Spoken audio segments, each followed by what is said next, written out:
क्या आपने कभी सोचा है कि आप जब नया स्टडी रूटीन फॉलो करते हैं, पहले 3 से 4 दिन के अंदर सब परफेक्ट चलते हैं, लेकिन सिर्फ एक हफ्ते के अंदर ही आपका मोटिवेशन गायब हो जाती है और पुराना हैबिट वापस चले आते हैं। क्या प्रॉब्लम आपके डिसिप्लिन में है या फिर आपके ब्रेन ही आपके खिलाफ काम कर रहा है? तो आज हम साइंस के मदद से समझेंगे कि 99% स्टूडेंट सिर्फ 7 दिन के अंदर ही क्यों कंसिस्टेंसी तोड़ देते हैं, और ये जो साइकिल्स है, इस साइकिल्स को हम परमानेंटली कैसे तोड़ सकते हैं। अगर आप इस वीडियो को एंड तक देखते हो तो आपको एक प्रैक्टिकल सॉल्यूशन मिलेगा और उसी सॉल्यूशन को आप खुद ही इंप्लीमेंट करके आप कंसिस्टेंट बन सकते हो। इसीलिए वीडियो को एंड तक जरूर देखो। जय हिंद दोस्तों, मैं हूं शांतनु। तो चलिए स्टार्ट करते हैं। देखो, इधर देखो, मैंने 2 सिंपल फ्लो बनाया है।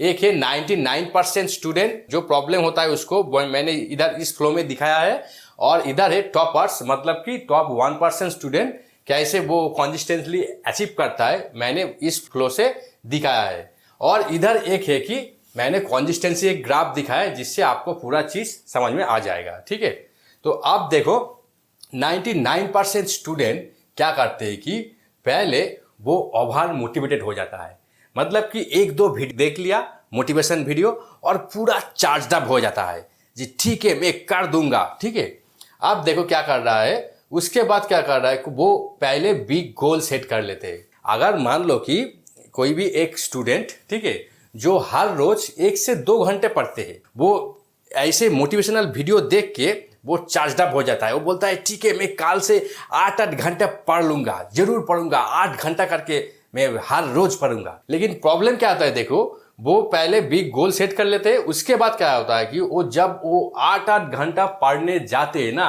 तब क्या आता है, पूरा का पूरा बर्नआउट हो जाता है। सिर्फ 2-3-4 दिन के अंदर ही, पूरी एक हफ्ते के अंदर ही ना पूरा बर्नआउट हो जाता है। मतलब कि वो क्या करते हैं कि उसका ब्रेन अभी तक तैयार ही नहीं है, अभी तक उसका ब्रेन तैयार ही नहीं है। सिर्फ 1 से 2 घंटे के लिए पढ़ने के लिए उसका हैबिट बिल्ड हुई है। वो एक साथ अगर 8 घंटे पढ़ाई करने जाएगा ना, तो उसका ब्रेन क्या करेगा, ब्रेन पैनिक मोड पे आ जाता है और पूरा का पूरा रेजिस्टेंस क्रिएट करता है कि नहीं नहीं करना है, ये नहीं करना है, मैं नहीं पढ़ूंगा, मैं नहीं कर सकता हूँ। ठीक है, इसी प्रॉब्लम से वो क्या होता है कि उसका कंसिस्टेंसी ब्रेक हो जाता है, उसका कंसिस्टेंसी ब्रेक हो जाता है। तब क्या होता है कि जब बर्नआउट हो जाता है ना, प्रोक्रास्टिनेट करते हैं, मेंटली प्रेशर बन जाता है, स्ट्रेस चलाता है, जिससे के कारण कंसिस्टेंसी ब्रेक हो जाता है। अब देखो टॉपर्स या टॉप 1% स्टूडेंट वो किससे कंसिस्टेंसी को अचीव करता है। देखो पहले क्या करता है कि वो बिग गोल सेट करता है, गोल वो भी सेट करता है, ये भी सेट करता है। पहले वो बिग गोल सेट कर लेते हैं, लेकिन देखो उसका फ्लो देखो, लेकिन वो उसके बाद क्या कर रहा है कि वो टीनी एक्शन ले रहा है, टीनी एक्शन ले रहा है। मतलब कि तुम्हारा गोल जितना भी बड़ा हो जाए कोई प्रॉब्लम नहीं है, लेकिन उसको छोटा छोटा गोल्स में और छोटा छोटा गोल्स में तोड़ना होगा। क्योंकि अगर पहले दिन ही आप 8 घंटा पढ़ने जाओगी ना, तो आपका हाल बुरा हालत हो जाएगा। इसीलिए मैं बोल रहा हूँ कि उसको छोटा छोटा स्टेप में तोड़ना चाहिए। मान लो कि किसी ने टॉपर की, मान लिया कि मेरे को बोर्ड एग्जाम में टॉपर होना है, ठीक है, लेकिन बोर्ड एग्जाम के जो सिलेबस है वो तो 1 या 10-10 घंटा, 12-12 घंटा पढ़ाई कर लेगा, तो इसका मतलब वो नहीं वो कर पाएगा। ठीक है, इसीलिए क्या होता है कि वो टीनी एक्शन लेते हैं। उसके बाद क्या होता है कि अगर आप छोटा एक्शन लेती हो ना, जो आपको आता है कि मान लो कि काल से आपको, ठीक है, सिर्फ 30 मिनट के लिए पढ़ना है, ओनली 30 मिनट, इतना छोटा स्टेप में ब्रेक करो। क्योंकि अगर 30 मिनट को पढ़ना होगा ना, आपको कोई प्रॉब्लम नहीं है, आप तो बोलोगे इतना छोटा स्टेप में उसको तोड़ो कि आप ना ही ना बोलते पारो, क्योंकि नहीं मेरे को तो ये तो कोई बात ही नहीं, 30 मिनट तो कोई प्रॉब्लम ही नहीं है, मैं पढ़ लूंगा, पूरा का पूरा पढ़ लूंगा, कोई प्रॉब्लम नहीं है। तो अगर ऐसे करते हो ना, क्या होता है कि आप पूरा उस 30 मिनट को पहले क्या करोगे, आप स्मॉल विन करोगे, क्योंकि आपको पहला गोल अचीव कर जाओगे। क्योंकि 30 मिनट बहुत ही इजी गोल्स है, इजी गोल सेट करना है। ठीक है, अगर आप अचीव करते हो ना उस गोल को, तो क्या मिलता है, देखो आपको डोपामिन रिलीज होता है। मतलब कि आप जब छोटा छोटा सक्सेस मिलता है ना, आपके अंदर एक हैप्पीनेस फील होता है, जिससे आपका ब्रेन में डोपामिन रिलीज होता है। वो क्या करता है देखो, वो जो डोपामिन रिलीज होता है ना, उससे क्या होता है आपको फिर से मोटिवेशन मिल जाता है, फिर से चार्ज हो जाता है। तो इधर देखो, जब डोपामिन रिलीज होता है ना तुम्हारा ब्रेन के अंदर एक मोटिवेशन हो जाता है। छोटा काम आप जब भी करोगे ना, एक डोपामिन रिलीज होता है और उससे तुम्हारा मोटिवेशन फिर से आ जाता है। तब क्या करते हो कि तब फिर अगले गोल्स के लिए तुम चले जाते हो। ये जो प्रोसेस है ना, ये प्रोसेस बार बार रिपीट होता है और उसी से ही बनते हैं आपका कंसिस्टेंसी। देखो कंसिस्टेंसी कैसे बनते हैं, पहले बिग गोल किया, उसके बाद उस गोल को छोटा छोटा स्टेप में तोड़ा और उसके बाद उस गोल को अचीव किया। उसके बाद क्या हुआ कि डोपामिन रिलीज हुआ, उसके बाद ही आपको आता है कंसिस्टेंसी। ठीक है, तो आप देखो ये वो ग्राफ को देखो अगर इस ग्राफ को आप एक बार समझ लेते हो, पूरा का पूरा चीज प्रोसेस समझ में आ जाएगा। तो चलो देखते हैं। देखो इसको बोलते हैं कंसिस्टेंसी ग्राफ। ठीक है, वो ग्राफ क्या है, ये जो कंसिस्टेंसी है ना वो 100% काम करता है। ऐसा नहीं कि आप सोच रहे हो कि इतना छोटा छोटा करके स्टेप करूँगा और बहुत ज़्यादा टाइम लग जाएगा, क्या होगा, मेरा फ्यूचर क्या होगा। फ्यूचर के बारे में सोचना नहीं है आपको सिर्फ एक गोल सेट करना है, सिर्फ उसी गोल के बारे में सोचना है, उसी गोल के लिए काम करना है। क्योंकि पहले और शुरुआत दिन में देखो, जब इधर क्या, पहले इस ग्राफ को मैंने एक्सप्लेन कर देते हूँ। देखो ये जो ग्राफ है ना, ग्राफ के एक एक्सिस में क्या है, time, day 1, day 30, day 60, day 90, मतलब 1 महीने, 2 महीने, 3 महीने। ठीक है, और इधर देखो क्या है, कंसिस्टेंसी, और ये वो कंसिस्टेंसी परसेंटेज में दिखाया है। ठीक है, 10, 20, 30, 40, 100 तक ऐसे करके दिखाया है परसेंटेज में। ठीक है, और ये जो कर्व है इसको बोलते हैं कंसिस्टेंसी कर्व। ठीक है, देखो पहले क्या होता है कि स्टार्ट करते हो तुम, 99% स्टूडेंट पहले क्या करते हैं, पहले वो ग्राफ से देख लो, वो स्टार्ट करता है, फिर गिरता है, उसका मोटिवेशन गिर जाता है, फिर वो जाता है, फिर ट्राई करता है, जब तक उसका मोटिवेशन है तब तक ऐसे करके होता है, गिरता है, फिर वो ट्राई करता है, फिर जाके गिरता है। और ये जो सेकेंड वाली जो गिरने वाली जो टाइम होती है ना, इसी पॉइंट पे 99% स्टूडेंट क्विट कर देते हैं। ये जो प्रोसेस है ना, ये प्रोसेस सिर्फ 1 हफ्ते के अंदर ही हो जाते हैं। अब देखो वो गिरा, फिर से उठा और क्या किया, इधर देखो वो रिपीटेबल प्रोसेस बन गया। अगर मान लो कि आपने सोचा ठीक हो, मेरे को तो हर रोज 8 घंटे पढ़ाई करने थे,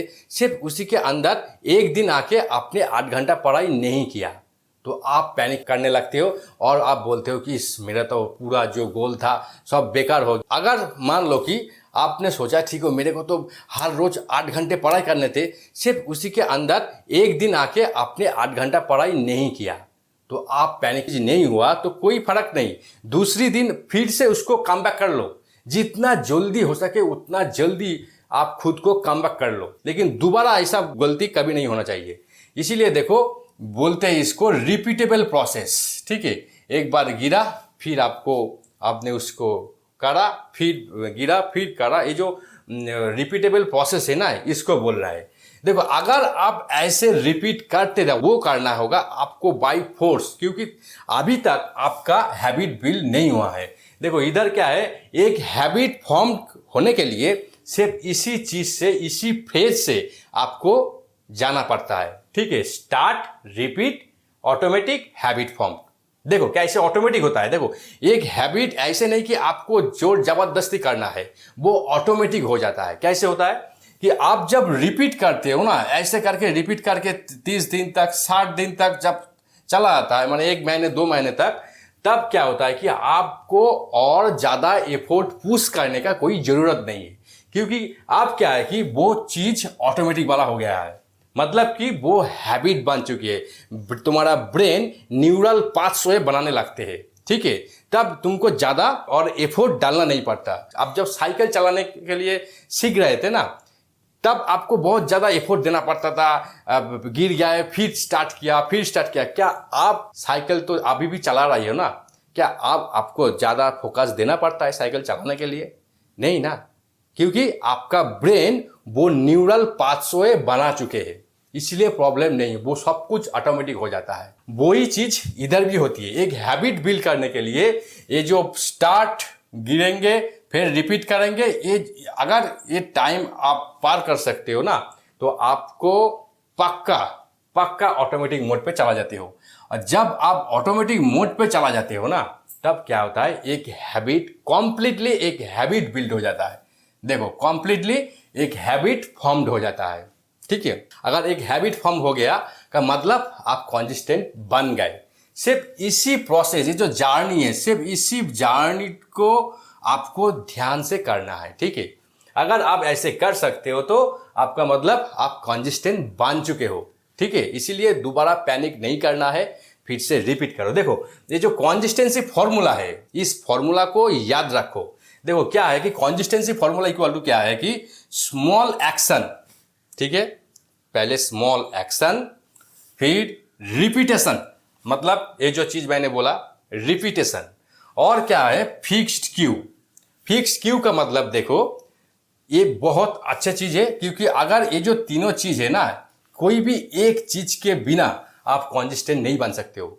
ये फिक्स क्यू क्या है, मैं आपको समझा देती हूँ कि देखो, फिक्स क्यू का मतलब है कि देखो 99% स्टूडेंट क्या करते हैं, देखो वो क्या करते हैं कि आज बेड पे बैठ के पढ़ा 7 बजे, कल फिर लॉन में जाके पढ़ा 9 बजे, ऐसे मैंने अलग अलग जगह में जाके वो पढ़ते रहते हैं और अलग अलग टाइम में पढ़ते हैं। ठीक है, इसीलिए उसका ब्रेन हर वक्त कंफ्यूज रहता है कि कब हो रहा है, कहाँ हो रहा है, कैसे हो रहा है, कुछ भी मालूम नहीं, और न्यूरल पाथ्स वे भी बिल्ड नहीं कर पाते हैं। इसीलिए मैं बोल रहा हूँ कि आपको फिक्स्ड क्यू करना चाहिए।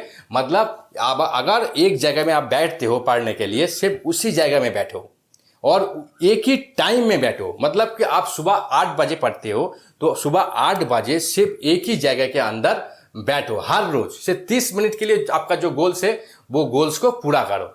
30 मिनट के लिए अगर होता तो 30 मिनट के लिए आपको वो गोल पूरा करना चाहिए। अगर हर रोज ऐसे करते हो ना, आपका ब्रेन वो न्यूरल पाथवे बना लेते हैं। ठीक है, तब जाके आप ऑटोमेटिक मोड में चला जाते हो, तब आपको ज्यादा फोकस करने का कोई जरूरत नहीं है। आप 30 मिनट से कब 2 घंटे, 3 घंटे, 4 घंटे तक एक साथ पढ़ सकते हो, आपको मालूम भी नहीं चलेगा, क्योंकि आपका ब्रेन ऑलरेडी हैबिट बिल्ड कर चुका है। ठीक है, इसीलिए इस तरह का फिक्स्ड क्यू, रिपीटेशन और स्मॉल एक्शन बहुत जरूरी है।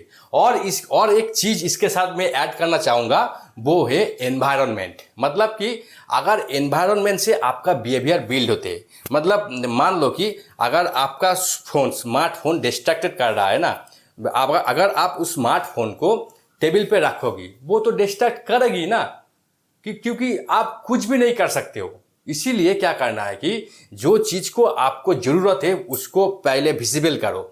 ऐसा करो कि एक जैसे कि बुक्स, खाता जो होता है ना, जो आपको अभी जरूरत है उसको ऐसी जगह रखो जहां पे तुरंत आप ले सकते हो उसको।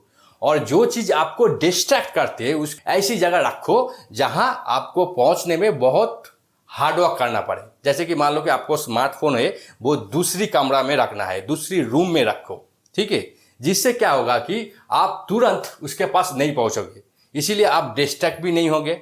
और ये जो चीज है ना, ये एनवायरनमेंट बहुत फास्ट होता है, फास्ट काम में आता है, और ये साइंस ने प्रूव किया है। इसीलिए एनवायरनमेंट के ठीक करने के लिए मैं सलाह देती हूँ। ठीक है, आप अगर इसको आप फॉलो करते हो ना, आप 100% कॉन्सिस्टेंसी बन सकते हो। अगर आप कॉन्सिस्टेंटली कोई भी चीज को, मान लो कि आपका जो गोल्स आपने सेट किया ना, अगर उस गोल को कॉन्सिस्टेंटली आप कर सकते हो ना, हर रोज थोड़ा थोड़ा टॉप ओनली 1% करके चेंज करके भी आप आगे बढ़ते रहोगे ना, तो आपका वो गोल्स 100% पूरा होगा। 100%, किसी ने कोई प्रॉब्लम नहीं है, 100% पूरा होगा ही होगा। धीरे धीरे आपका हार्डवर्क बिल्ड हो जाएगा। अगर आपका हार्डवर्क बिल्ड होता है ना, अब तब क्या होता है कि वो एक चीज मेरे को याद आ गई कि श्रीमद् भगवत गीता के अंदर वासुदेव श्री कृष्ण ने बोला है कि अगर किसी ने कोई बंदा खुद से संघर्ष करता है और खुद से पढ़ाई करता है, बहुत पूरी एफर्ट के साथ, पूरी शिद्दत के साथ, पूरी एफर्ट के साथ वो पढ़ाई करता है ना, पढ़ाई हो कुछ भी काम हो, तो आपको खुद भगवान को आना पड़ता है उसको हेल्प करने के लिए। ठीक है, ये बात याद रखना है, ये गीता के अंदर बोला गया है। इसीलिए आपको मैं बोल रहा हूँ कि आपका जो गोल सेट हो, आपको बिलीव रखो और फ्यूचर के लिए मत सोचो, क्योंकि थोड़ा थोड़ा करके आगे निकल जाओ, आप जरूर सक्सीड होगे, जरूर। मैं मिलता हूँ आपसे नेक्स्ट वीडियो में, और तब तक के लिए स्मार्ट सोचो, बेहतर पढ़ो और आगे बढ़ते रहो।